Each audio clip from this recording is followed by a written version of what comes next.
நான் சொல்ற காரணம் உண்மையில உடம்பு வலியை ஆளை குடிக்கிறங்கிறதான் கிடையாது. அது பழக்கப்பட்டு போய் அவன் மைண்ட் அதை தேடுது, அவன் மனமும் அவனுடைய பிரெயின் அதை தேடுது, அதுக்காக தான் அவன் குடிக்க போறான். அந்த நேரத்துல அவன் வேலை செய்யறது போது ஒண்ணும் தெரியாது, அவன் பிறகு வலிக்கும். போதையில வலி மறந்துடுறதை தவிர வலியை போக்குறது இல்ல போதை.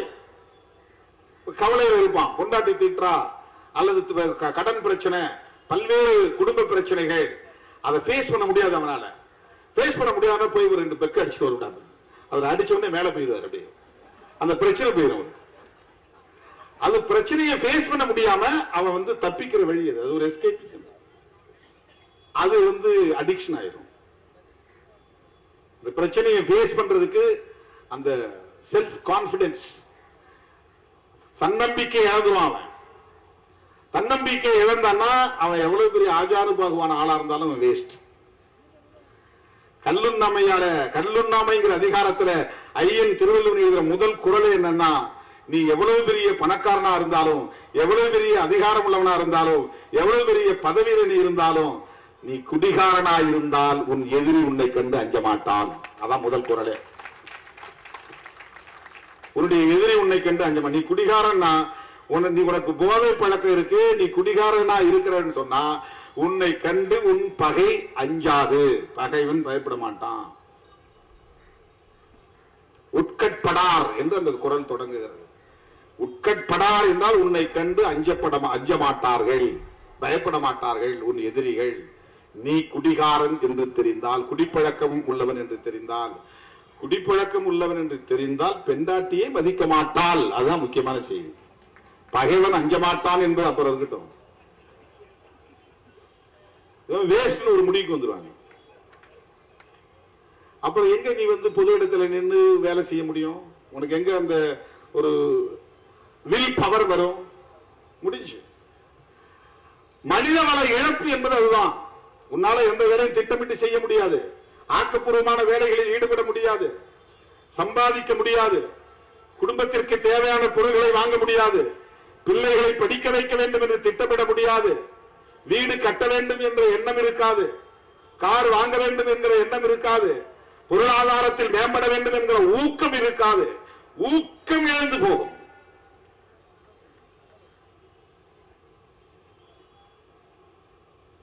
உடம்புல எந்த உறுப்பு பாதிக்கப்பட்டாலும் ரீப்ளேஸ் பண்ணிடலாம். கை போச்சுன்னா கை வச்சிடலாம், ஹார்ட் போச்சுன்னா ஹார்ட் வச்சிடலாம், லிவர் போச்சுன்னா கொஞ்சம் லிவரை வேற ஒருத்தர் கட் பண்ணி வச்சு அது வளர்ந்துரும். கல்லீரலுக்கு தானா வளர்றது, பூத்து தானா வளரும். கொஞ்சம் வச்சா போதும், ஒரு சின்ன பிட்டு வச்சா கூட போதும், கல்லீரல் வளர்ந்துரும். ரீப்ளேஸ் பண்ணிடலாம். கண்ணுக்கு கண்ணு வைக்கிறாங்க. பல்வேறு உறுப்புகளை இன்றைக்கு மருத்துவத்துறை டிரான்ஸ்பிளான்டேஷன் செய்யுது. கிட்னி டிரான்ஸ்பிளான்டேஷன், லிவர் டிரான்ஸ்பிளான்டேஷன், சிறுநீரக மாற்று அறுவை சிகிச்சை, கல்லீரல் மாற்று அறுவை சிகிச்சை, மூளையை மாற்று அறுவை சிகிச்சை கிடையாது. ஒருத்தர் மூளை எடுத்து இன்னொருத்தர் வச்சா அது பொருந்துமானா பொருந்தாது, இயங்குமானா இயங்காது. பிரெயின் ஒரு யூனிக் ஆர்கன். எல்லாமே யூனிக் தான். பிரெயின் ரீப்ளேஸ்மெண்ட் பண்ண முடியாது. இந்த மது பழக்கம், போதை பழக்கம், அதற்கு அடிமையாகக்கூடிய நிலை சிஎன்எஸ் என்கிற சென்ட்ரல் நர்வஸ் சிஸ்டம், அதுதான் கடுமையா தாக்கும். பாதிக்கப்பட்டோம். முதுகுத்தண்டு இருக்கு பாருங்க, அதான் சென்ட்ரல் நர்வஸ் சிஸ்டம். மூளையோட முகுளத்தோட முதுகுத்தண்டு உனக்கு உட்கார்ற இடம் வரலாம், கடைசியா முடியுது பாருங்க முதுகுத்தண்டு, கடைசி எலும்பு. அது வரையிலும் எல்லா நரம்புகளும் இணைக்கப்பட்ட உடலுக்கு போகிற அத்தனை நரம்புகளும் அப்படிதான் பிரியும். முதுகுத்தண்டே ஆணையிடும். அனிச்சை செயல்வாங்கல்ல, மூளைக்கு போகாம சில நேரம் முதுகுத்தண்டே அது சபார்டினேட் சர்வீஸ் பண்ணுவது. மூளைக்கே சொல்லாம இதுவே ஆணையிட்டுரும். அதுவே ஒரு மூளை தான். முதுகுத்தண்டுங்கிறதே ஒரு மூளை தான். மூளையின் தொடர்ச்சி தான் அது. அந்த சிஸ்டத்தை போய் தாக்கக்கூடிய ஒன்றுதான் இந்த மது பழக்கம் அல்லது போதை பழக்கம். நீ எந்த மது அருந்தினாலும் சரி, கஞ்சா அடிச்சாலும் சரி, நிக்கோட்டினுக்கு, ஹெராயின், பெத்தடின் போன்ற எந்த மருந்து பொருள்களுக்கு நீ அடிமையானாலும் உன்னுடைய சென்ட்ரல் நர்வஸ் சிஸ்டம் அது அடிபட்டு போச்சுன்னா உனக்கு எல்லாமே சேர.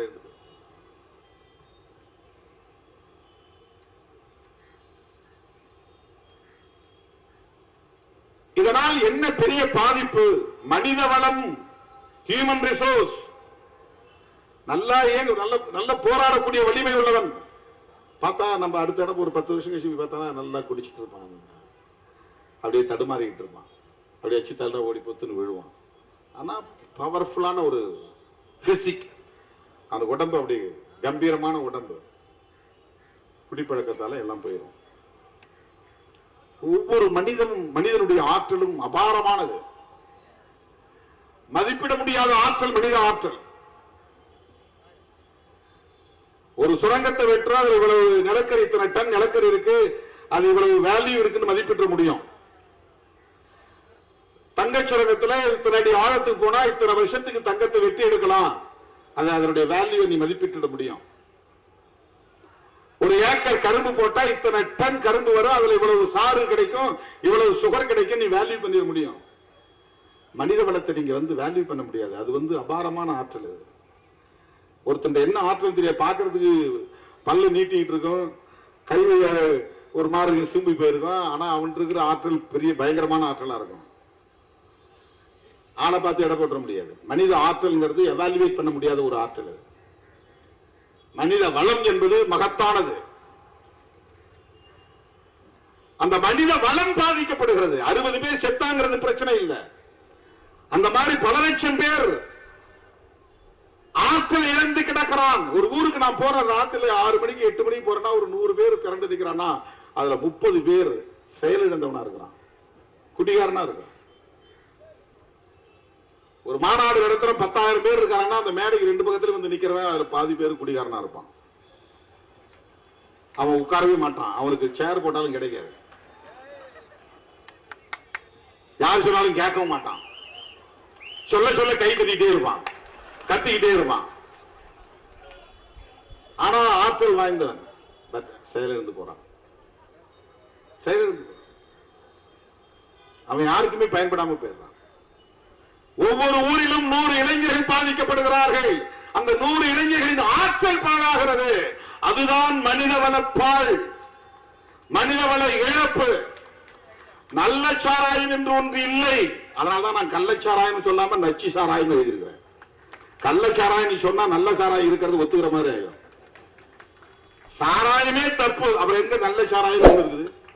சாராயம் என்பதே கேடு, நல்ல சாராயம் என்று ஒன்று கிடையாது. சாராயம் என்பதே கேடு. அரசாங்கம் வித்துட்டா மட்டும் அது நல்லதாயிட முடியுமா? இந்த அரசு அந்த அரசு இல்ல. ஏதோ திமுக ஆட்சியில தான் கள்ளச்சாராய சாவுகள், கலைஞர் காலத்துலதான் சாராய கடைகளை திறந்தாங்க. இந்த தமிழ்நாட்டுக்குள்ள ஒரு மனநோய் இருக்குது அரசியல் தளத்துல, கருணாநிதி எதிர்ப்பு மனநோய், திமுக எதிர்ப்பு மனநோய்னு வருது. தெலுங்கர் திட்டினா கருணாநிதி மட்டும் தான் தெலுங்கர் திட்டுவான். எம்ஜிஆர் யாரும் மலையாளியும் சொல்ல மாட்டான், ஜெயலலிதாவை கன்னடத்தின்னு சொல்ல மாட்டான், கன்னட பெண்மணி சொல்ல மாட்டாங்க, யாரும் திட்ட மாட்டாங்க. ஊழல்னு வந்தா கருணாநிதி திமுக தான் சொல்லுவாங்க. அந்த மாதிரி இந்த சாராய விஷயத்திலும் கூட திமுக ஆட்சி காலத்துலதான் நடந்தது, கருணாநிதி காலத்துலதான் நடந்தது அப்படின்னு சொல்லுவாங்க. இந்தியா முழுக்க எல்லா ஆட்சி காலத்திலும் நடந்திருக்குது. எம்ஜிஆர் தான் இந்த டாஸ்மாக்ங்கிறதே உருவாக்குனார். டாஸ்மாக் தானே நம்ம தமிழ் டாஸ்மார்க், டாஸ்மார்க் இல்ல அது. அந்த காலத்துல காளிமார்க் சாராயம் கிடைச்ச மாதிரி அந்த மார்க்குங்கிற பேரு பழகி போச்சு. அப்பெல்லாம் அந்த சாராயம் கடைகளை வைப்பாங்க. அப்ப நிறைய இந்த மார்க், எந்த மார்க், காளி மார்க், அந்த மார்க், இந்த மார்க் பேர்ல வைப்பாங்க. மார்க்னா அது சின்னம். இது TASMAC, TASMAC, Tamil Nadu state marketing corporation, Tamil Nadu மாநில வணிக கழகம். அது விற்பனை செய்யறதுக்குன்னு ஒரு இன்ஸ்டிடியூஷனை உருவாக்குறாரு, ஒரு கம்பெனியை உருவாக்குறார். மதுவை உற்பத்தி செய்வதற்கும் ஒரு கம்பெனியை உருவாக்கினார் எம்ஜிஆர்.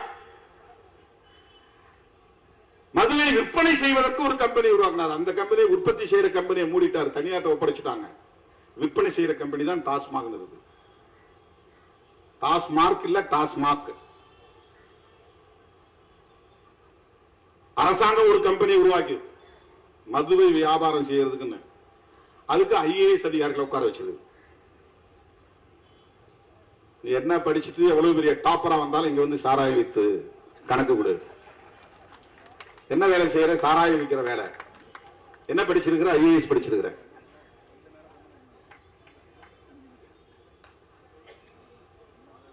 இதுக்கு மாதந்தோறும் ரிவ்யூ மீட்டிங் நடக்குது அகில இந்த அளவில். இந்தியாவில் இருக்கக்கூடிய மாநிலங்களில் 4 மாநிலங்களில் மட்டும்தான் இன்னைக்கு புரோஹிபிஷன் இருக்கு. புரோஹிபிஷன்னா மது விலக்கு, மது விலக்குன்னா மது கூடாதுங்கிறது. குஜராத், பீகார், மிசோரம், நாகாலாந்து பெரிய மாநிலங்கள்ல 2. அது காந்தி பிறந்த மண்ணுங்கிறதுக்காக வச்சிருக்காங்க குஜராத். அது அவரை அவமானப்படுத்துற மாதிரி ஆயிரும். அங்கேயும் கள்ளச்சாராய சாவுகள், பீகார்லையும் கள்ளச்சாராய சாவுகள், ஆந்திராவில் கள்ளச்சாராய சாவுகள், கேரளாவில் கள்ளச்சாராய சாவுகள் எல்லா காலத்திலும் நடக்குது. கலைஞர் 71 மதுவிலக்கு சட்டத்தை தளர்த்தினார். பிறகு 74 3 நாள், 7 வருஷம் இல்ல, 84 எம்ஜிஆர் கொண்டு வந்தார். பிறகு அவர் 3 நாள், அப்புறம் ஓபிஎஸ் காலத்தில் வந்துச்சு, ஜெயலலிதா காலத்திலும் வந்துச்சு, 2001 2002 தொடர்ச்சியா மாறி மாறி வந்திருக்கு. இது இந்த கட்சி தான் காரணம், இந்த முதல்வர் தான் காரணம் என்று சொல்வதற்காக நான் சொல்லவில்லை. இது சமூக தீங்கு, தேசத்திற்கு எதிரான ஒன்று.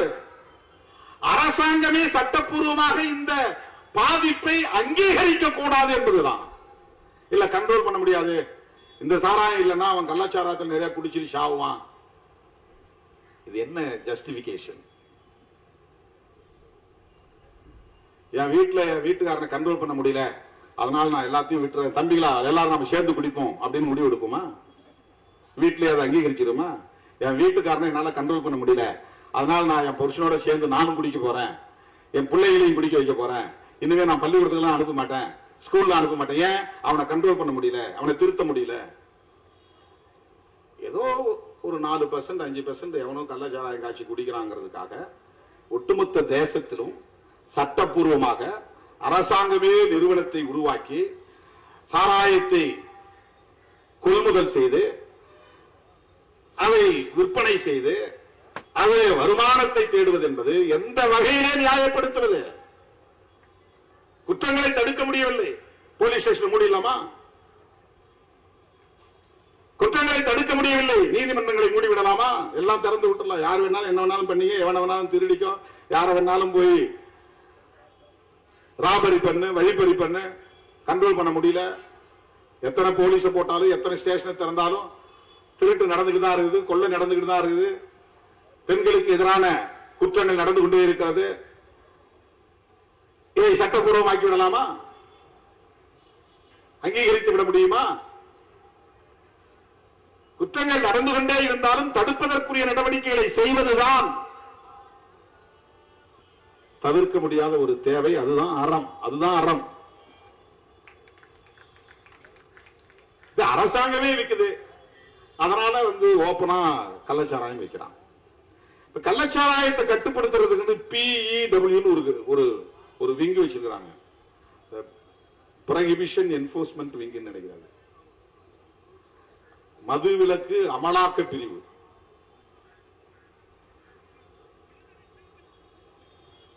அதுல பெரும்பாலும் லேடிஸ் தான் போடுறாங்க, எதுக்குன்னு தெரியல.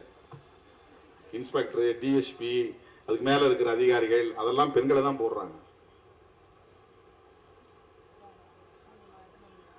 எனக்கு தொடக்க காலத்தில் கிடைச்ச ஒரு அனுபவம், 1990களில் நான் இந்த இயக்கத்தின் தலைமை பொறுப்பை ஏற்ற போது மதுரையிலே கருவனூர் என்ற ஒரு கிராமத்தில் அந்த ஊரையே தீ வைத்து கொளுத்தினார்கள் சாதி வெறியர்கள். ஆனால் பிரச்சனை எங்கிருந்து தொடங்கியது என்றால், நம்ம கட்சியில் ஒருத்தர் சேர்ந்தார். அவருக்கு என்ன பிரச்சனைன்னா, போலீஸ் அடிக்கடி பிடிச்சிட்டு போயிருது. ஏன் போலீஸ் பிடிச்சிட்டு போகுது? அவர் ஏற்கனவே கள்ளச்சாராயம் காய்ச்சி வித்துக்கிட்டு இருந்திருக்காரு. இப்போ அது வேண்டாம், குடும்பம் வந்துருச்சு, பிள்ளைங்க ஆளாயிட்டாங்க, அவங்களெல்லாம் பாதுகாக்கணும் அப்படின்னு சொல்லிட்டு அதுல இருந்து தப்பிக்கிறதுக்கு முயற்சி பண்றாங்க. நீ ஏன் இப்ப கள்ளச்சாராயம் காய்ச்சல, ஏன் எங்களுக்கு மாமூல் கொடுக்கல, அதான் பிரச்சனை. காய்ச்சாதவனை பிடிச்சிட்டு போய் கேஸ் போட்டு உள்ள தள்ளுறது.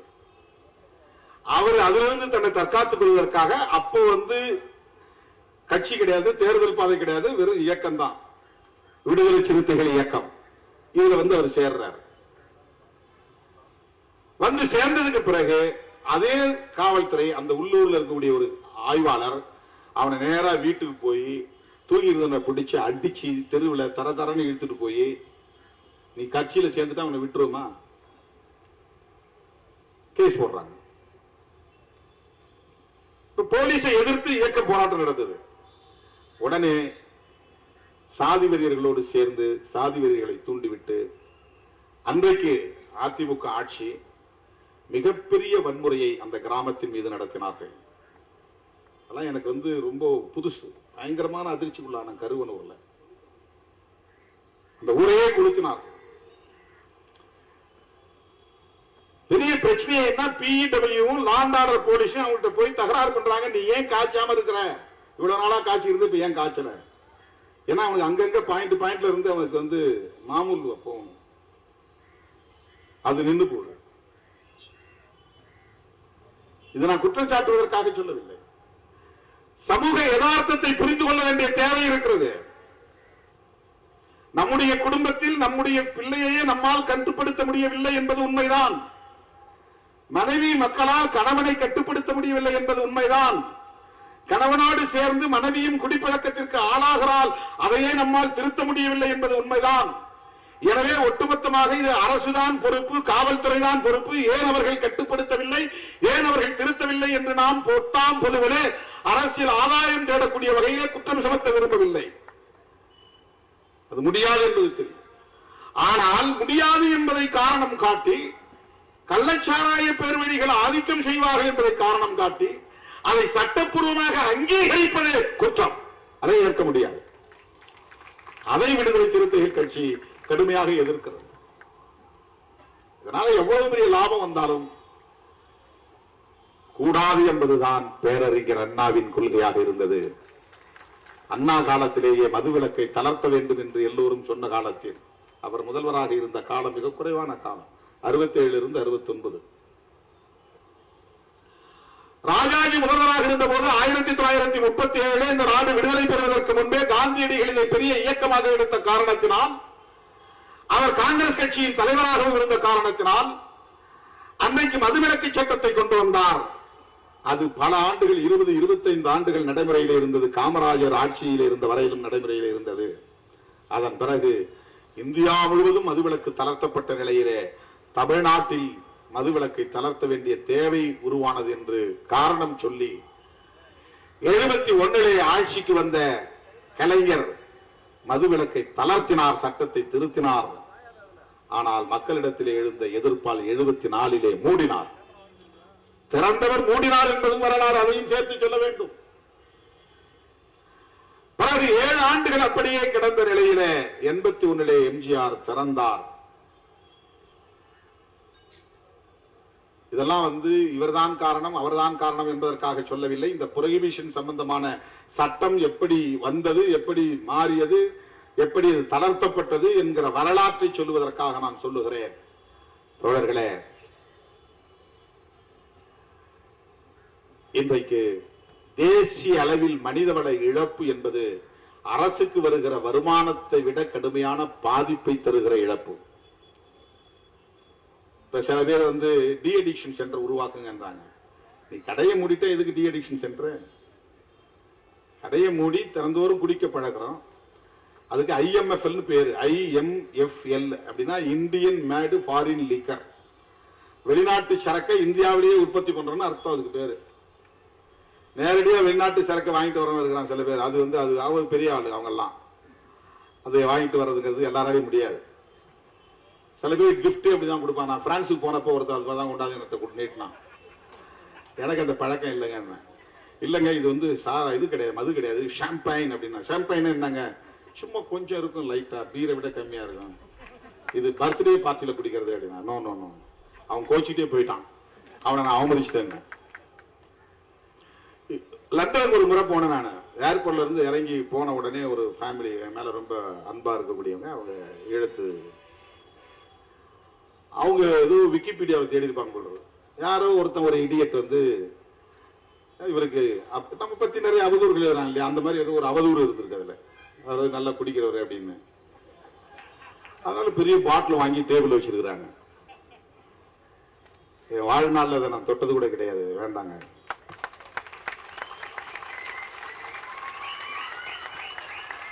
வெளிநாட்டு சரக்கு அப்படின்னா எல்லாரும் உடனே அதுக்கு ஈல்ட் ஆகணும் நிறைய பேர் இருக்கிறாங்க. இந்த வெளிநாட்டு சரக்கு வாங்கிட்டு வந்து கிஃப்டா கொடுப்பாங்க, அங்க இருந்து வாங்கிட்டு வந்து இங்க கிஃப்டா கொடுப்பாங்க, அதுக்கு ஒரு பெரிய மதிப்பு. அதை இந்தியாவில் செய்யலாம். இந்தியன் மேடு ஃபாரின் லிக்கர், அயல்நாட்டு மது இந்திய சரக்கு, இந்தியாவிலேயே தயாரிக்கிற அந்த ஃபார்முலாவை பயன்படுத்தி. அதுதான் இங்க பிராண்டி. அது பிராண்டி வந்து நம்ம ஊர் சரக்கு இல்ல, வெளிநாட்டு சரக்கு. அதை நாம தயாரிக்கிறோம். மூலப்பொருள் அதுக்கு எத்தில் ஆல்கஹால், ரெக்டிவேட் ஸ்பிரிட், எத்தனால்,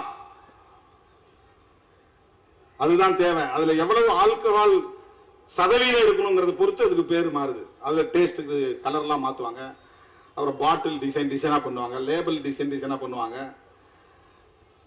அதுக்கு நல்ல அழகான பெண்மணிகளை கொண்டு விளம்பரம்லாம் பண்ணுவாங்க. இதை சாப்பிட்டீங்கன்னா அப்படி இருக்கலாம் அப்படின்னு. அது என்னன்னா எத்தனால்ல வந்து ப்ரொபோர்ஷனேட்டா சதவிகித அடிப்படையில் வந்து மிக்ஸ் பண்றது. 3% இருந்தா பீர் 5% தான் இருக்கணும். மிச்சம் வெறும் வாட்டர் அல்லது ஸ்வீட்னர், அது ஒரு இனிப்பு கலந்துருக்கும், அவ்வளவுதான். அதுல வெறும் 3% அல்லது 5%, அதுக்கு மேல போனா அதுக்கு பீர் கிடையாது. பீர் தாண்டி மற்றதெல்லாம் பீர் ஒரு குடியே இல்ல, மதுவே இல்லம்பா. பீர் ஐயா சும்மா குடிக்கலாம், அதுலதான் ஸ்டார்ட் ஆகும் இந்த அடிக்ஷனே. அதுதான் ஸ்டார்ட் ஆகும். இது வந்து பிராண்டி கிடையாது, விஸ்கி கிடையாது, வைன் கிடையாது. இந்த வைனை கூட சில பேர் சப்போர்ட். வைன் சாப்பிட்டா ஹார்ட்டுக்கு நல்லது, பிரெயின் சுறுசுறுப்பா இருக்கும், ரெட் வைன் குடிக்கலாம் அப்படிமா. ஏன்னா அது வந்து வெறும் பழச்சாறுல இருந்து தயாரிக்கிறது, அதெல்லாம் ஒன்றும் கிடையாது. பிரெயினை அட்டாக் பண்ணக்கூடிய எதுவுமே பாதிப்பு தான். ஆல்கஹால் மிக்ஸ்டுன்னா அது உன்னுடைய சென்ட்ரல் நர்வஸ் சிஸ்டத்தை தாக்கும், சிந்திக்க முடியாம போயிடும், திட்டமிட முடியாம போயிடும், பாதிப்பை உருவாக்கும். நிறைய பேர் எங்க விழுறதுன்னா ஃப்ரீயா குடிக்கிறதுல தான் விழுந்து போறாங்க.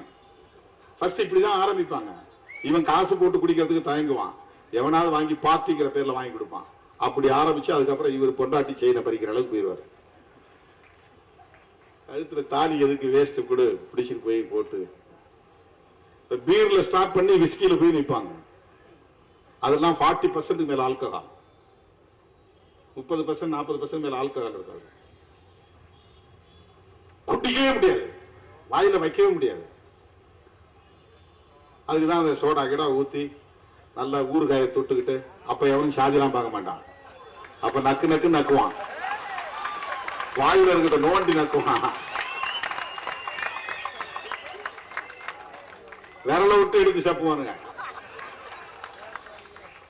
ஊறுகாயை தொட்டுக்குவான், கறியை கடிச்சு அவன் கடிச்ச எலும்பு வாங்கிக்குவான், கடிப்பான். அந்த அப்படியே இப்பதான் மச்சிம்பா, மாமாம்பா, மாப்பிளாம்பா. அந்த நேரம் எல்லாம் அது அந்த இடம் வந்து சமத்துவம். சாராயம் வந்து சமத்துவத்தை உருவாக்குது.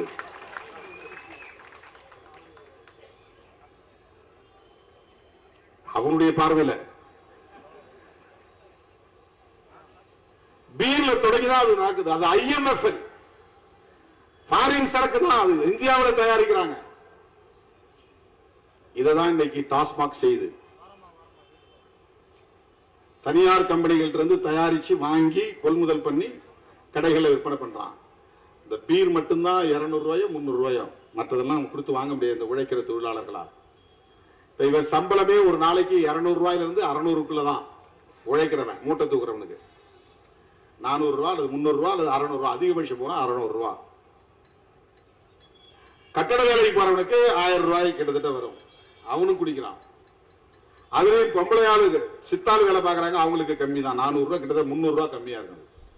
ஆண்களுக்கும் பெண்களும் ஒரே மாதிரி தான் வேலை செய்வாங்க, ஆனா பெண்களுக்கு 300 ரூபாய்க்கு கம்மியா தான் கொடுப்பான் சம்பளம். அவனுக்கு வீட்டுக்கும் காசு கொடுக்கணும், சாப்பாட்டு அரிசி வாங்கணும், பருப்பு வாங்கணும், வேற பொருள் வாங்கினா அவனுக்கு 60 ரூபாய்க்கு சாராயம் கிடைக்கும் போது எப்படி அது நாடி போகாம இருப்பான். அப்ப அவங்க தான் டார்கெட்டிங் பீப்புள். யாருக்கு? இந்த கள்ளச்சாராயம் காய்ச்சக்கூடிய கும்பலுக்கு. டாஸ்மாக் போய் 300 ரூபாய் கொடுத்து வாங்க முடியாது, 200 ரூபாய் கொடுத்து வாங்க முடியாது, விஸ்கி பிராண்டி வாங்க முடியாது. இந்த பீரை குடிச்சு குடிச்சு பழகி போய் அவனுக்கு அது இம்யூன் ஆயிரும். அப்புறம் போதைய ஒண்ணுமே ஏறலையா, ஒண்ணுமே இல்லையே, வியாதி குறிச்சு பார்ப்போம், ஒண்ணுமே இல்லையே. அவனுக்கு கூடுதல் போதை தரக்கூடிய இன்னொரு பொருள் தேவைப்படுகிறது, குறைந்த விலையில் கூடுதல் போதை. அதுதான் கள்ளச்சாராயம், அதுதான் நச்சு சாராயம். அதனாலதான் போறான் அவன். கூடுதல் போதைங்கிறத ரொம்ப முக்கியமான பாயிண்ட். அது யாரும் சொல்ல மாட்டாங்க.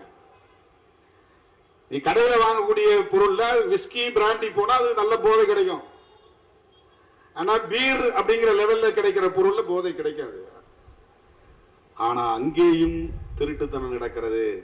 அரசாங்கம் டாஸ்மாக் கடைகளில் விற்கக்கூடிய அந்த பாட்டிலையும் சீலை உடைச்சிட்டு அதுல கள்ளச்சாராயத்தை மிக்ஸ் பண்ணி ஃபேக் சீல் ஒட்டி விற்கிற வியாபாரமும் நடக்குது. அதெல்லாம் எக்ஸ்ட்ரா. இவன் மொத்தம் இன்னைக்கு 200 பாட்டில் விற்கணும் பீர் பாட்டில்னு ஒரு கணக்கு கொடுக்குறான்னா அதை அவன் 300 பாட்டிலா 400 பாட்டிலா மாத்திடுவான். 200 பாட்டில் மட்டும்தான் கடை கணக்கு கொடுப்பான். சேல்ஸ்மேனு சூப்பர்வைசர் சேர்ந்து செய்யற வேலை. கள்ளச்சாராயம் கடைக்குள்ள போயிடும். அதை உடைச்சி பழைய பாட்டில் ரெடி பண்ணி வச்சுக்குவாங்க. அதே மாதிரி சீல் ரெடி பண்ணி வச்சுக்குவாங்க. இதெல்லாம் மிக்ஸ் பண்ணி 200 பாட்டில் இருக்கக்கூடிய மதுவை 400 பாட்டில் நிரப்பிடுவாங்க. தேவையானதை மிக்ஸ் பண்ணி கள்ளச்சாராயத்தை மிக்ஸ் பண்ணி இப்போ எக்ஸ்ட்ரா 200 பாட்டில் வித்தானா அந்த பணம் அவனுக்கு, அங்க இருக்கிற 4 பேருக்கு அது சேர்ந்தது. அதை தெரிஞ்சு அவனா கேட்டானா அவனுக்கு ஒரு கமிஷன் போகும். டாஸ்மாக் கடையிலேயே கள்ளச்சாராயம் விற்கப்படுகிறது. எல்லா இடத்துலயுமே அது மாதிரி இருக்கு. நீங்க ஆட்டுக்கறி தான் போய் வாங்குற இடத்துல எல்லாத்தையும் மாட்டுக்கறியும் சேர்த்து விற்கிறாங்க. அது பல பேருக்கு தெரியாது. நான் மாட்டுக்கறிலாம் சாப்பிடுற பழக்கமே இல்லை. நான் மட்டன் தான் சாப்பிடுவேன்பா. மட்டன் கறியோட பீஃப் சேர்ந்து விற்கிறாங்க. அப்படிதான் எல்லா பொருளுமே. அப்படிதான் நல்ல சாராயத்தோட கள்ளச்சாராயம் கலந்து விற்கிறாங்க. மட்டன் கடைகளுக்கெல்லாம் பீஃப் சப்ளை பண்ற ஆளே அவனுக்கு தெரியும். மட்டன் மாதிரியே வெட்டி கொண்டு போய் கொடுத்துருவாங்க. உன் கண்ணு முன்னாலே இப்படி அறுப்பான். ஆனா சேர்த்து எடை போடும்போது கலந்து கொடுத்துருவான். நீ கண்ணை நேரா முழிச்சு பார்த்துட்டே இருந்தா கூட கலப்பான். உனக்கு தெரியாது, வித்தியாசம் தெரியாது உனக்கு. அந்த மாதிரிதான் இது. தோழர்களே, நம்முடைய கோரிக்கை என்பது அதிமுக வைக்கிற கோரிக்கை அரசியல் கோரிக்கை, விடுதலை சிறுத்தைகள் வைக்கிற கோரிக்கை மக்கள் கோரிக்கை. அண்ணாமலையும் எடப்பாடி பழனிசாமியும் வைக்கிற கோரிக்கை திமுக தான் காரணம், திமுக ஆட்சிதான் காரணம் என்று அரசியல் ஆதாயம் தேடுவதற்கான விமர்சனம், கண்டனம். விடுதலை சிறுத்தைகள் வைக்கிற கோரிக்கை இந்தியா முழுவதும் தேசிய கொள்கையாக மதுவிலக்கு கொள்கையை மாற்ற வேண்டும். அதற்கு அரசமைப்பு சட்டம் இடம் கொடுக்கிறது. டைரக்டிவ் பிரின்சிபல் ஆர்டிகல் 47 அதை வலியுறுத்துகிறது. இந்திய ஒன்றிய அரசும் மாநில அரசுகளும் இணைந்து மதுவிலக்கு கொள்கையை நடைமுறைப்படுத்த வேண்டும். மனித வளத்தை சிதைக்கிற முயற்சியை கைவிட வேண்டும். மது விற்பனையால் கிடைக்கிற லாபத்தை விட மனித வளத்தை அழிப்பது மிகப்பெரிய பாதிப்பு. ஹியூமன் ரிசோர்ஸ் கடுமையாக பாதிக்கப்படுகிறது. அது அழியக்கூடிய இளைஞர்களை எத்தனை பேர் பெரிய சிந்தனையாளர் இருப்பாங்க யாருக்கு தெரியும். தோழர் வீரபாண்டி இங்க பேசும்போது நமக்கு ஒரு பிரைட்னஸ் கிடைக்குது, ஒரு வெளிச்சம் கிடைக்குது. அவர் குடிப்பழக்கத்துக்கு ஆளானா அப்படி பேச முடியுமா? அவர் அடிக்ட் ஆயிட்டாருன்னா அவரால் அப்படி பேச முடியுமா? புத்தகங்களை படிக்க முடியுமா? அவருடைய ஆற்றல் என்னாவது யோசித்து பாருங்கள். அந்த ஆற்றல் மனித வளம் அழிகிறது, மனித ஆற்றல் அழிகிறது. சிந்தனையாளர். அப்ப வெளிநாட்டுக்காரெல்லாம் குடிக்கலையா? வெஸ்டர்ன் பீப்புள அவன் குடிக்கிறான், குடி நோயாளி இல்லை. அவன் ட்ரிங்கர், நாட் ட்ரங்கார்டு. ட்ரங்கார்டு வேற, ட்ரிங்கர் வேற. லண்டனுக்கு போற இடத்துல பார்ப்போம், நம்ம டீ கடையில் போய் நிக்கிற மாதிரி ஒயின் ஷாப்ல நிப்பாங்க. ஒயின் ஷாப் தான் எல்லா விதமும் இருக்காங்க. போயிட்டு ஒரு பேக்கு 2 பேக் குடிச்சிட்டு ஆபீஸ் போயிடுவான், வேலைக்கு போயிடுவான். அவ்வளவுதான். அவன் அடிக்ஷன் ஆகிறது இல்லை, அதுக்கு அடிமையாகிறது இல்லை. ஏன்னா அவனுக்கு ஒரு மெச்சூரிட்டி வந்துருச்சு. என்ன மெச்சூரிட்டி வந்துருச்சு? எதை எப்போது எப்படி பயன்படுத்த வேண்டும் என்கிற அறிவும் ஆற்றலும் அவன்கிட்ட வளர்ந்துருச்சு. அவன் வெல் எஜுகேட்டட். சாதாரண மக்களுக்கு அந்த அறிவு கிடையாது. இதை குடிச்சோம்னா பழகணும்னா அடிக்ட் ஆயிருவோம், அடிக்ட் ஆனோம்னா குடும்பம் போயிடும், தெரியாது அவனுக்கு. எளிய மக்கள், உழைக்கிற மக்கள், சாதாரண உழைக்கிற தொழிலாளர்கள், அவனுக்கு அதை பற்றிய விழிப்புணர்வு கிடையாது. வெல் எஜுகேட்டட் சொசைட்டி, நல்ல படிச்சவன் மத்தியில அவன் என்னைக்காவது ரேரஸ்ட் அண்ட் ரேர் கேசஸ் எங்கேயாவது ஒரு இடங்கள்ல ஒரு பார்ட்டியில குடிப்பான். ஒரு செலிப்ரேஷன்ல குடிப்பான், ஒரு இடைப்பட்ட நேரத்தில் சோர்வா இருக்கிற நேரத்தில் கொஞ்சம் குடிப்பான், அளவா குடிச்சிட்டு அதை அப்படியே மறந்துடுவான், அவன் வேலையில கவனம் செலுத்துவான். அடிக்ட் ஆகல, இது அடிக்ஷன். குடி நோயாளிகளாக மாறுகிறார்கள்,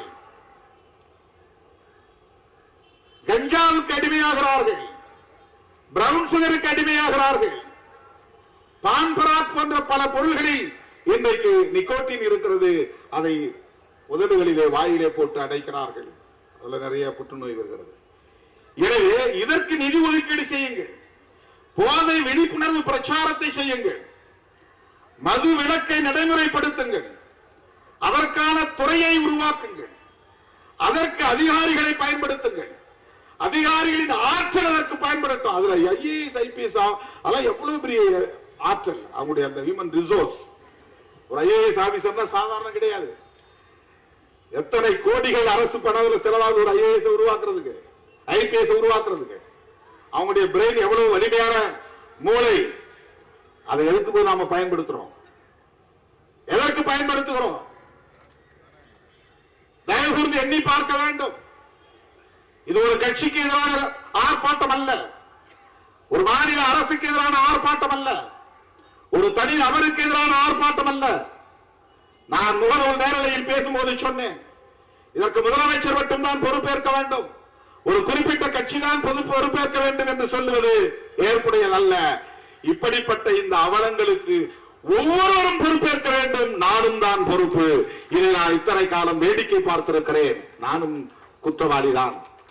இவ்வளவு நாள் கண்டும் காணாமல் இருந்திருக்கிறேன், நானும் தான் இதற்கு பொறுப்பு.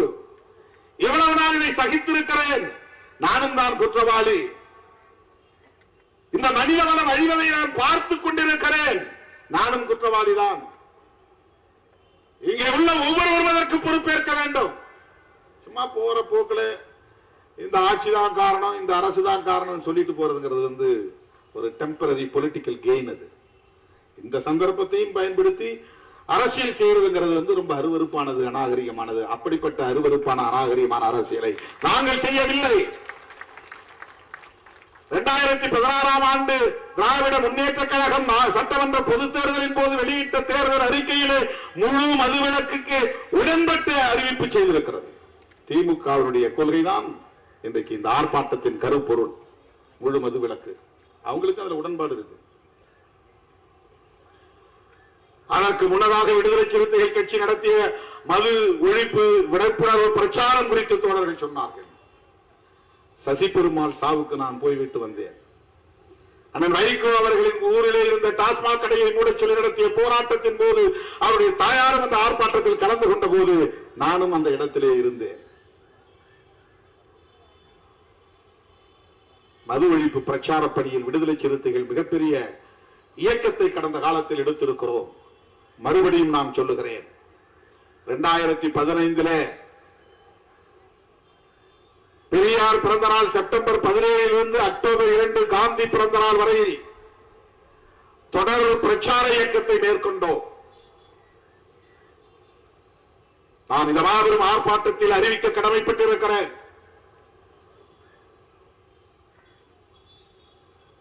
மாநில பொறுப்பாளர்களோடு பிறகு கலந்து செயல் திட்டத்தை அறிவிக்க விரும்புகிறேன். பகுத்தறிவு பகலவன் தந்தை பெரியாரின் பிறந்த நாள் செப்டம்பர் 17 மகளிர் மட்டும் பங்கேற்கிற மாபெரும் மகளிர் மாநாட்டை நடத்த இருக்கிறோம். மதுவிலக்கு அமல்படுத்த கோரி 5 லட்சம் பெண்களை திரட்டி மிகப்பெரும் மாநாட்டை நடத்த இருக்கிறோம். தேசிய அளவில் மதுவிலக்கு கொள்கையை நடைமுறைப்படுத்து என்பதுதான் கோரிக்கை. இன்றிலிருந்து அந்த போராட்டத்தை நாம் முன்னெடுக்க வேண்டும். அதற்கான களப்பணிகளை நாம் திட்டமிட வேண்டும். எப்படி 10 லட்சம் பேர் திரண்ட வெல்லும் ஜனநாயக மாநாடு நடந்ததோ அதை போன்ற ஒரு தாக்கத்தை பெண்கள் மட்டுமே பங்கேற்கிற ஒரு மாபெரும் மாநாட்டை நாம் நடத்த வேண்டும். இது பெண்களின் போர்க்குரலாக மாற வேண்டும். இது மாநில அரசுக்கு எதிராகவோ அல்லது ஆளும் கட்சிக்கு எதிராகவோ நடத்தப்படுகிற இயக்கம் அல்ல. இந்திய மனித வளத்தை பாதுகாப்பதற்கான ஒரு பொறுப்புணர்வுடன் கூடிய ஒரு நிகழ்வு. புரட்சியாளர் அம்பேத்கர் வலியுறுத்திய கோரிக்கை தந்தை பெரியார் முன்னெடுத்த போராட்டம். காந்தியடிகள் தம் வாழ்வில் மிக முக்கியமான கோரிக்கையாக முன்வைத்தது ஒன்று. ஐயன் திருவள்ளுவரின் விருப்பம். அந்த அடிப்படையிலே மாண்புமிகு முதல்வருக்கும் தமிழ்நாடு அரசுக்கும் நாங்கள் விடுக்கிற வேண்டுகோள், உங்களுக்கு மிகப்பெரிய ஒரு வாய்ப்பு கிடைத்திருக்கிறது. மிகப்பெரிய வாய்ப்பு கிடைத்திருக்கிறது. காலமெல்லாம் உங்கள் பெயர் இந்த மண்ணில் போற்றப்படும், உச்சரிக்கப்படும். இந்த டாஸ்மாக் கடைகளை மூடுவது என்று துணிந்து நீங்கள் முடிவெடுக்க வேண்டும். இது ஒரு புரட்சிகரமான முடிவாக அமையும். இந்தியாவே உங்களை திரும்பி பார்க்கும். தமிழ்நாட்டு மக்கள் உங்களை போற்றுவார்கள்.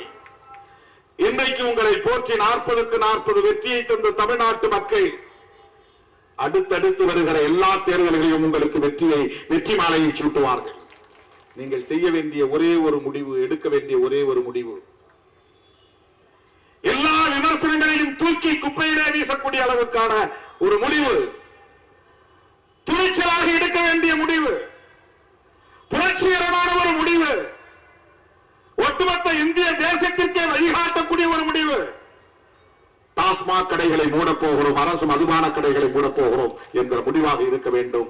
இதுவே என்னுடைய வேண்டுகோள் என்று கேட்டு செப்டம்பர் 17க்கு தயாராவோம் என்று கூறி இந்த அழைப்பை ஏற்று வருகை வந்த உங்கள் அனைவருக்கும் என்னுடைய நன்றியை கூறி முடிக்கிறேன். நன்றி, வணக்கம்.